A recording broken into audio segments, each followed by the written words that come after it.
This story begins with Mio, a beautiful 19-year-old girl who has never been happy. At such a young age, all of her dreams and happiness have gone away. She doesn't even have a single shoulder where she can cry. She is the only one who is used to crying under the cherry trees. But everything changed when she met someone who was cold and cruel. Mio is not worth more than a helper in her so-called family. Kaya, her sister, recently threw a green tea in her face because she considers it tasteless. Also, she's embarrassed that she has such a stepsister. In fact, she thinks of herself as a stain on their family's good name. Mio has no choice but to say she's sorry and do her job of making green tea again. Her father is also here, but he hasn't been a good father for a long time. Even his father feels embarrassed when Kaya tries to connect him with her. Later, Mr. Tatsuishi came here to ask for Shinichi's daughter's hand in marriage for his son. Maids also know they don't care about Mio, so they know Shinichi will give him Kaya. Mio knows everything about it because she hears them talking while she works in the yard. Just then, Kuji walks in. He is glad to see her and wants to spend the rest of his life with her. He gives her some milk candy, which makes Mio smile. And Kuji is happy because he always wants to see her smile. He has also chosen to bring her more candy. Kaya wants another kimono for school when Mio keeps the things at night. Her father doesn't mind because he thinks of her as his only daughter. Mio's father tells her to stay until tomorrow when she is about to leave. She is shocked to hear that she isn't worth more than a helper. If she isn't worth more, why is she called? She has moved to sleep in spite of all the thoughts. Later, when her face is smudged by accident, Mio helps the workers clean the pots. Kaya finds her mother when she gets there and teases her about how ugly she looks with this spot. She always apologizes to Kaya even though she knows it's not her fault. She finally meets Kuji, the person they were waiting for, after some time.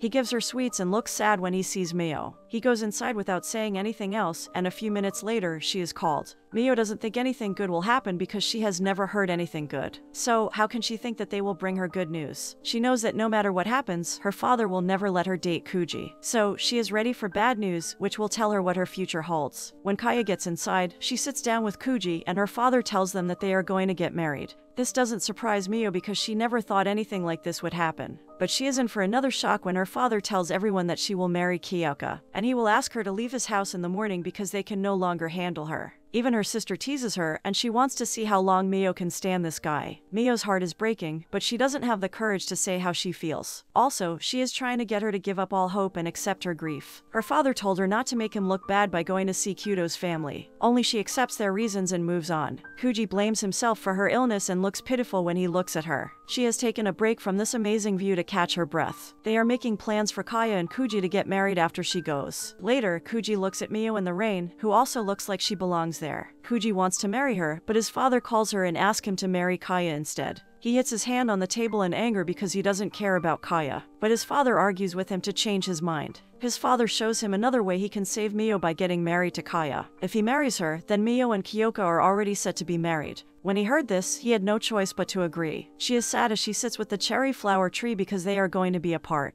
She has spent a lot of time with this tree, but her stepmother cut it down because he doesn't want her to be happy. She needs to leave this house now. Kuji gets closer to her. He's here to say sorry, but she hasn't been angry with him because she keeps her feelings in check. And she is happy that they are getting married. On the other hand, Kuji competes because he wants to spend his whole life with her but can't. And he is about to tell her how he feels when Kaya shows up. She asks them what's on their minds. When Kuji realizes what's going on, he doesn't say anything, and Mio is grateful to him for being kind. At night, a maid comes to her room with a kimono that her father sent. He wants her to leave in this dress, but she can't go there by herself. So, she has put little things in her bags. All of her things that were from her mother have been thrown away for a long time. She is glad that they haven't thrown her yet. Her maid tells her at that moment that Kyoka is mean by nature. Because of this, many of his fiancé has left him, so she needs to be more careful. Also, she gives her maps that will help her get to the right place. In the morning, she wore her shoes to get where she was going. They have taken away her memories and homes, which has broken her. Mio can remember when she was a child, and she played with her beautiful mother. Her mother is very beautiful, but she has left her on her own in this cruel world. After her mother died, her father spent a few days in sorrow. He has loved her, too. But one day, he brought her a new mother, and she locked her in a room by herself. Kaya is nothing more than a servant when she gets there. She has been patient through everything. She also takes the bus to the house of the stranger, where she will be married. Her heart doesn't care about the new relationship because she doesn't have any hopes for it. So, when Mia was little, he tried to hold her beautiful little sister. But her grandmother won't let her get close to her and scolds her when she tries. She also cut down the valuable tree because it reminded her of her mother. She has reached the forest because his house is in the middle of the woods and she has been thinking about them.